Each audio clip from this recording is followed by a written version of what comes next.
কবর থেকে আফসোস করছেন বেচারি।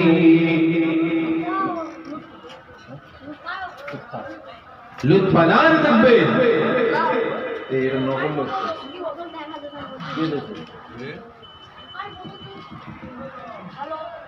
শোনা মাগো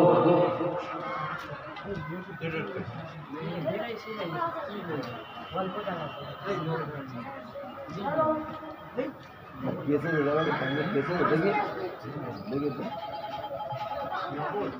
ना ना ए सुनने ए जो ओ हच्चो करो ना नकल दे ए देखिए कुछ हो गया मेरा गाना पड़ो नहीं ए विजय বয়স্ক মানুষ তো ঠকে যায় আলহামদুলিল্লাহ খুশনার ভাইরা মামা আমি জানি মাঝে তোমরা সকালবেলা একটু কাজে ব্যস্ত থাকো কেন কেন ঝিজামাই এসেছে নাতি দিয়ে এসেছে তাদেরকে একটু খাওয়ানোর ব্যবস্থা করতে হবে। হ্যাঁ আপনার থালা বাসনগুলো ধোয়া মোছা করতে হবে, নাতি পুতিদের একটু পান্তা পানি খাওয়াতে হবে, তারপর তোমার মায়ের আসবে আমি জানি বুঝলেন না। তবে একটু মাথায় রেখো এই হাসপাতালের দরজাটা যখন খুলবে এই সাউন্ডটা থাকবে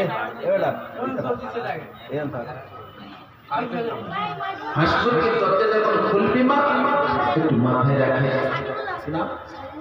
সাকিবুল লস্কর আল্লাহ 10 টাকার নোট দিলে ফস্কর এদানকে আপনি কবুল করে নেন চক্কর আল্লাহ পাক মানে বরকত দেবেন, হায়াতকে বাড়িয়ে দেবেন, সুখের সঞ্চার করে দেবেন। বল আল্লাহুম্মা আমিন।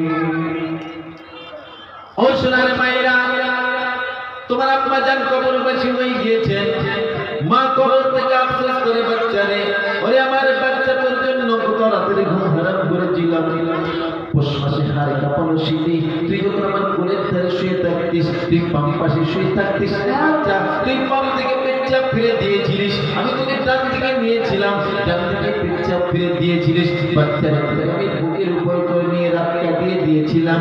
আজ আমি কবরস্থানে শুয়ে আছি, আমি কবরে শুয়ে আছি, আমি নীরব না করে ঘুমিয়ে আছি।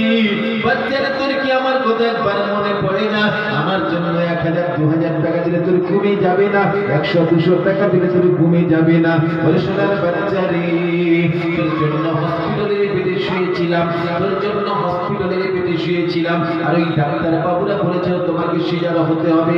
ওরে বাচ্চারে আমি তোর মা ছিলাম, জীবনে কোনোদিন কোনো পরপুরুষ আমার মুখটা দেখিনি, তোর দুনিয়ার আলো বাতাস দেখানোর জন্য আমি মা ওই হসপিটালের বেডে শুয়েছিলাম, আর ওই ডাক্তার বাবুরা বলেছিল তোমাকে সিজার হতে হবে, আর ওই ডাক্তার বাবুরা ভালো লেখা